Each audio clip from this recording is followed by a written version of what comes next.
warahmatullahi wabarakatuh. Pada kesempatan kali ini kita akan membahas tentang psikologi perkembangan anak. Seperti yang kita tahu, membesarkan dan mendidik anak merupakan suatu pekerjaan yang sangat mulia, di mana setiap orang tua ataupun pendidik akan dihadapkan oleh berbagai tantangan rintangan dalam prosesnya. Sehingga banyak sekali upaya, banyak sekali usaha yang dilakukan oleh para orang tua ataupun pendidik untuk menyelesaikan persoalan-persoalan yang akan dihadapi di kemudian hari. Terlebih lagi pada saat proses pendampingannya itu pasti akan banyak pertanyaan, mengapa anak saya seperti ini, mengapa dia berubah seperti ini, mengapa dia kemarin begitu sekarang menjadi begini. Nah, itu merupakan tantangan-tantangan yang harus dijawab, tantangan-tantangan yang harus dilewati, rintangan yang harus diselesaikan oleh para orang tua serta pendidik. Maka dari itu, dengan pembelajaran psikologi perkembangan anak, diharapkan kita menjawab atau setidaknya memberikan petunjuk, setidaknya memberikan petunjuk atas pertanyaan-pertanyaan tersebut, sehingga memudahkan kita dalam proses pendampingan perkembangan setiap anak. Selain itu, di dalam psikologi perkembangan anak ini juga dijelaskan atau banyak dibicarakan bahwa dasar kepribadian seseorang itu bisa terbentuk dari proses ataupun masa-masa saat anak-anak, baik itu secara hal-hal yang diterima ataupun pengalaman-pengalaman diterima anak itu akan menjadikan dasar kepribadian dia suatu saat ketika dia dewasa. Adalah harapan dan cita-cita setiap orang tua juga para pendidik ketika dalam proses pendampingan perkembangan anak ini. Contoh ketika si anak usia 2 tahun sudah bisa berjalan, berbicara, kemudian SD, SMP sudah usia 11-12 tahun sudah bisa melewati jenjang pendidikan yang sesuai, perkembangan yang tepat, kemudian usia-usia remaja sudah bisa menerapkan tentang norma, etika, dan yang lainnya. Itu merupakan sebuah mimpi bagi orang tua dan para pendidik dalam pencapaian pendampingan terhadap perkembangan anak-anak. Nah, sebelum lanjut ke pembahasan perkembangan psikologi anak, kita akan coba membahas tentang fase-fase ya, ataupun prinsip-prinsip perkembangannya, karena di dalam proses psikologi ini juga ada beberapa prinsip. Nah, hal itu juga perlu kita ketahui untuk mempermudah ataupun membuka wawasan kita terhadap penjelasan ataupun pembahasan psikologi perkembangan anak ke depannya. Ada 8 prinsip perkembangan anak yang akan kita bahas di kesempatan kali ini. Semoga memudahkan kita dalam memahami proses perkembangan psikologi anak. Pertama, prinsipnya itu adalah perkembangan tidak terbatas. Artinya, tumbuh menjadi besar tetapi mencakup rangkaian perubahan yang bersifat progresif, teratur, koheren, dan berkesinambungan. Jadi antara satu tahap perkembangan dengan tahap yang perkembangan berikutnya itu saling berkaitan, tidak saling melepas, artinya tidak berdiri sendiri.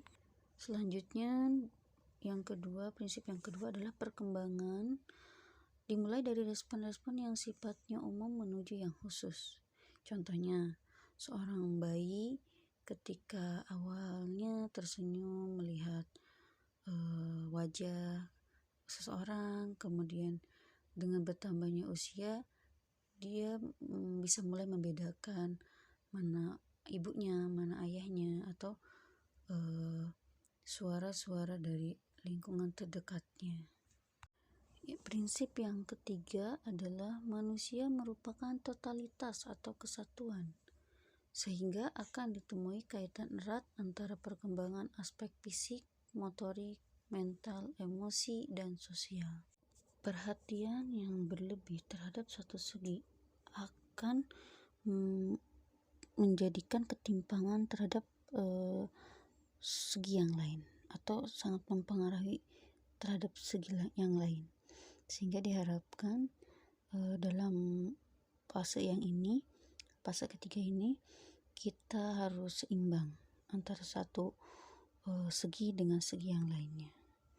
Misalkan orang tua menginginkan anaknya menjadi seorang bintang pelajar, dia fokuskan anaknya belajar di bidang itu, sampai si orang tua ini lupa bahwa kebutuhan anak itu bukan di hal itu saja, tapi anak juga butuh pembelajaran terhadap sosial, emosional, kemudian juga perkembangan terhadap fisiknya, mentalnya. Sehingga jika terlalu fokus terhadap satu segi, tadi misalkan dia ingin menjadikan anaknya seorang yang pintar di bidang matematika, terus saja dia fokuskan di bidang situ, lupa terhadap segi-segi yang lainnya, maka si anak di kemudian hari akan mendapatkan kesulitan ketika dia bergaul, kemudian di hal-hal yang fisiknya. Jangan sampai terjadi hal-hal yang seperti itu, ada ketimpangan-ketimpangan antara segi-segi yang sudah dijelaskan tadi. Prinsip berikutnya adalah yang keempat, yaitu tahap perkembangan yang berlangsung secara berantai, atau setiap orang akan mengalami tahap perkembangan yang berlangsung secara berantai. Meskipun tidak ada garis pemisah yang jelas antara satu fase dengan fase lainnya, tahap perkembangan ini sifatnya universal. Contoh misalkan dalam perkembangan berbicara atau berbahasa, seorang itu tidak langsung dia bisa berbicara, berbahasa, kaya akan kosakata, tapi dia akan mengalami proses. Contoh seperti sebelum bisa bicara seorang anak, dia akan mengoceh dulu, mengeluarkan kata-kata, mengikuti orang lain, kemudian sebelum dia bisa berlari, lompat-lompat, itu ada proses ataupun masa yang dimana dia itu merangkak dulu, kemudian tahapan-tahapan yang tidak langsung gitu. Kemudian prinsip yang kelima itu adalah setiap fase perkembangan memiliki ciri dan sifat yang khas, sehingga ada tingkah laku yang dianggap sebagai tingkah laku buruk atau kurang sesuai, yang sebenarnya itu merupakan tingkah laku yang masih wajar, cuman kita nggak ngerti, nggak tahu, makanya kita sembarangan mengatakan anak ini bandel, anak ini nakal, padahal sebenarnya itu hal-hal yang wajar kalau kita pahami hal itu. Nah, contohnya misalkan seorang bayi, dulu dia usia sekian bulan dia masih nurut, kemudian pendiam, masih mengikuti arahan-arahan orang tua, tapi tiba-tiba ketika usianya bertambah, dia menjadi tidak bisa diatur, tidak bisa tenang, dia lari, dikasih makan banyak menolak, melempar-lempar mainan, susah sekali diarahkan, sehingga para orang tua merasa, kenapa anak saya menjadi nakal, atau kenapa hal ini terjadi, kenapa tidak setenang dulu, padahal hal itu merupakan hal yang masih wajar, ada fase-fase yang wajar tuh ya. Ada para ahli juga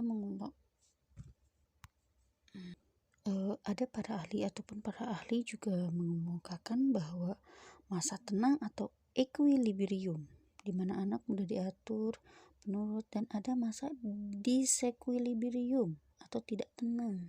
Nah, seperti tadi anaknya tiba-tiba menjadi keras kepala, atau misalkan marah-marah, atau misalkan tidak setenang dulu.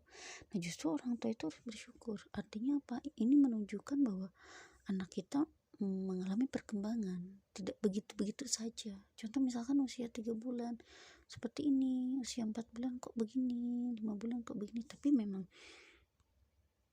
Tapi memang hal ini memang benar-benar terjadi di masyarakat, termasuk saya sendiri juga pernah mengatakan, kenapa anak saya berubah seperti ini, kenapa begini-begini, bahkan menjadikan orang tua lebih menguras emosi, tenaga gitu kan. Nah, ternyata memang hal ini akan terjadi terhadap anak-anak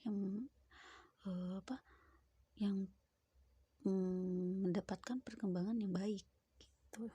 Dan inilah yang dikatakan di awal tadi ya, salah satu tantangan, rintangan ataupun pertanyaan-pertanyaan yang akan bisa kita jawab ketika kita mempelajari psikologi perkembangan anak. Jadi kitanya tidak menjudge ataupun mengatakan, oh anak saya nakal, anak saya seperti ini. Padahal memang dalam psikologinya memang ini hal yang wajar gitu. Tapi karena kitanya tidak tahu, sehingga kita menjadi emosi, memperlakukan anaknya tidak sesuai. Prinsip berikutnya yaitu prinsip yang keenam adalah pola perkembangan yang mengikuti pola asli. Maksudnya apa? Karena setiap pola perkembangan itu mengikuti pola yang pasti, maka perkembangan seorang dapat diperkirakan. Jadi seorang anak itu misalkan ya dilahirkan dengan faktor bawaan yang kurang, tanda kutip kurang. Nah, kurang dari orang lain. Dalam perkembangan selanjutnya akan menampakkan suatu kecenderungan perkembangan yang relatif lebih lambat dari anak lain seusianya. Jadi sudah jelas bisa kita lihatlah dengan mata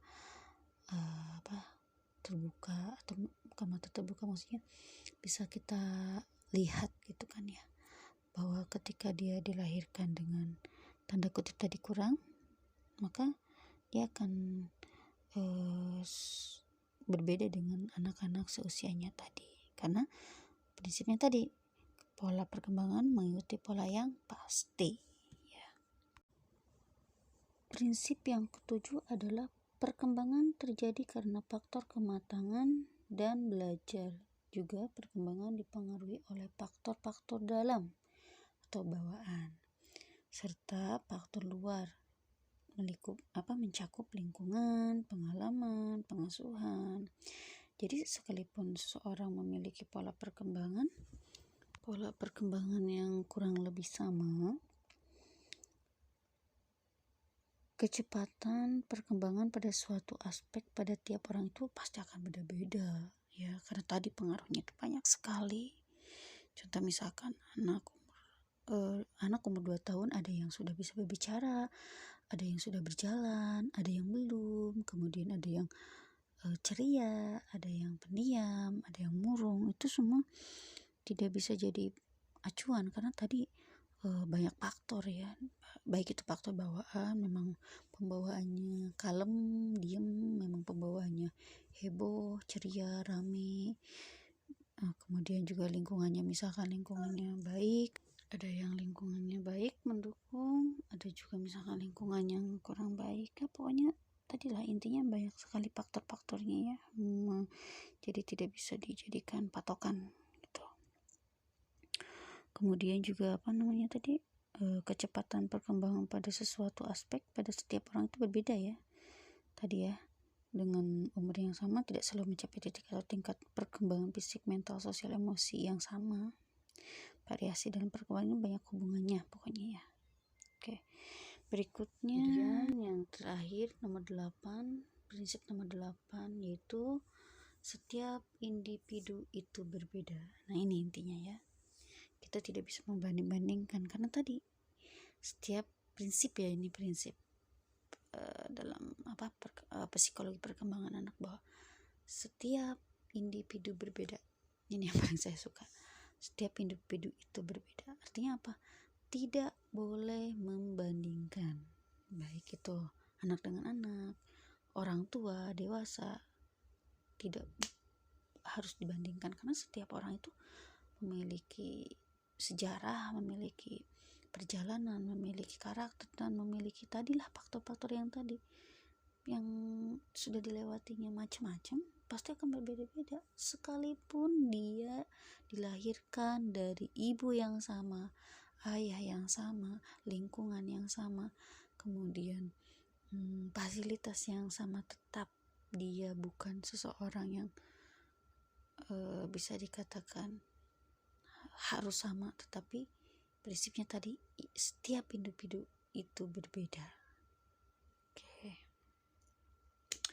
Nah, untuk kesempatan pembahasan psikologi di video kali ini cukup sekian dulu. Untuk berikutnya kita akan mulai membahas tentang perkembangan anak menurut penelitian psikologi perkembangan anak berikutnya. Dari saya cukup sekian. Semoga apa yang sudah disampaikan itu bisa membantu membukakan pikiran para bunda dalam proses pendampingan, dalam proses menghadapi rintangan ataupun tadi tantangan dalam menjaga, mendidik, serta membesarkan anak-anak. Oke, sampai jumpa lagi di video berikutnya tentang pembahasan psikologi perkembangan anak. Semoga anak-anak kita diberikan kesehatan, diberikan kecerdasan, diberikan kesolehah, jadi anak yang soleh dan solehah, diberkahi hidupnya dan menjadi penolong kita di dunia maupun di akhirat kelak. Terima kasih. Wassalamualaikum warahmatullahi wabarakatuh. Sampai jumpa lagi.